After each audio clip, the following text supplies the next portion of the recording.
Bienvenuto nel mio canale. Welcome to my channel. Installment 2. If you haven't seen installment 1, it's up on YouTube as well. In that episode, I talked a little bit about the process of grief. Today I'm going to talk a bit about the process of dying. Phone always rings at the wrong time. What the hell? When you get a diagnosis like ovarian cancer,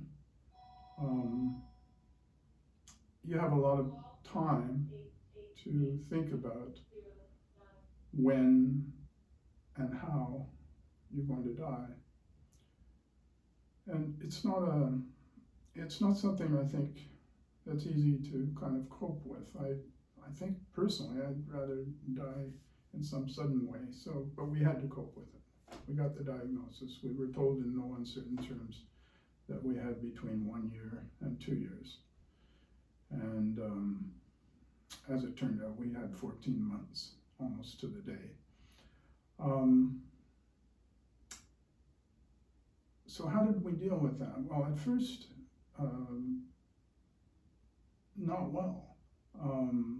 I got clinically depressed for the first time in my life. I was having panic attacks that I'd never experienced before.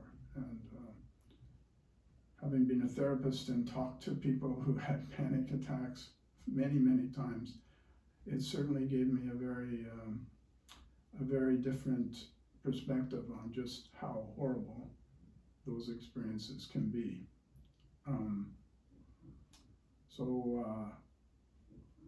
Gabrielle and I were both terrified, really frightened. I was not really functional. I mean, I was functional in the sense that I got things done that had to be done, and we got we got to appointments, we talked to the doctors, we made decisions and all of that. But I was, as my mother would have put it, beside myself. We were both taking anti-anxiety medication, which provided a certain amount of relief, but very short term, and had some side effects that were far from desirable. I was also on an antidepressant for some time, and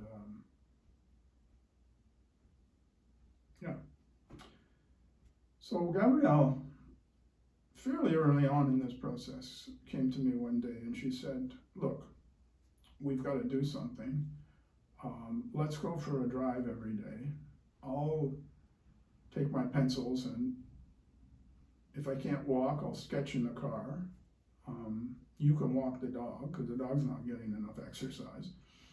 And so that's what we did. We bought sketchbooks. I bought a couple of sketchbooks, and Gabrielle completely filled these sketchbooks. And there's the third sketchbook over there with the text of the poem I'm going to read and the final drawing.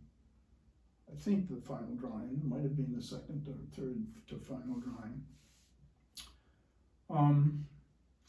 And she said, "We'll do that every day."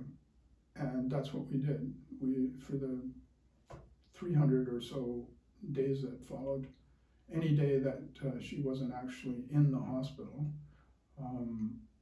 we would drive. She had 3 requirements. There had to be water, there had to be trees, and it had to be flat so she could go for a short walk. And so we did that every day. And she's filled these sketchbooks mostly with sketches of trees. I think of them as self-portraits. And that was invariably the best part of the day. And invariably we would come home, and there would be an hour, maybe 90 minutes after that, where things almost seemed normal. There was something about this routine, this ritualistic doing something. Her drawing, me giving the dog some exercise. There was something about that was very maintaining, very supportive. So I'd like to read you the poem now, and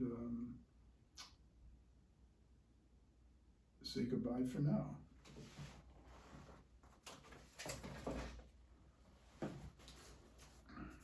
Long ago, for the tree planting. Oh, I should say, I wrote this poem, we dedicated a tree in the park, which the city allows you to buy a tree and plant it in the park with a memorial plaque on it. So I put it where one of the places we visited most often. I put a beech tree in that place. The beech tree, because it's associated with lovers, it's got smooth bark and you can write on it. Virgil talks about it. Shakespeare mentions it in As You Like It. Rosalind, I believe, my favorite Shakespearean female. So here's the poem. Long ago, October 8th, 2021, for the tree planting. Long ago, I asked one time why your drawings weren't more precise. You told me you weren't interested in what things looked like. You wanted to find and display what you called their signature. In those final months, when we took our daily trip to the park, I would walk the dog while you sketched in the car. And when I returned, I would hoist our old friend, grasping his furry ass, into the back seat, and then come round to the passenger side and help you lace your boots, zipper your coat, adjust your scarf, while you surrendered to my ministrations. And I'd ask if you had a new signature for your collection. And sometimes you'd nod, and sometimes not. And on our final day, before the crisis and the end, you put two tiny figures in your drawing, holding hands.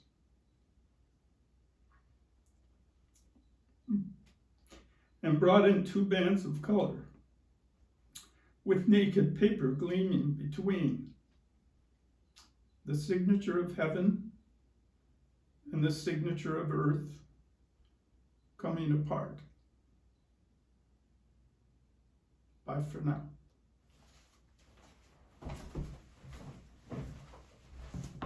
Okay, here's a quick peek at the drawing itself and the text of the poem I just read. If you're interested in having a longer look, it's on my Instagram site, Poetry Peter Sims, and I'll put a link in the comment section down below.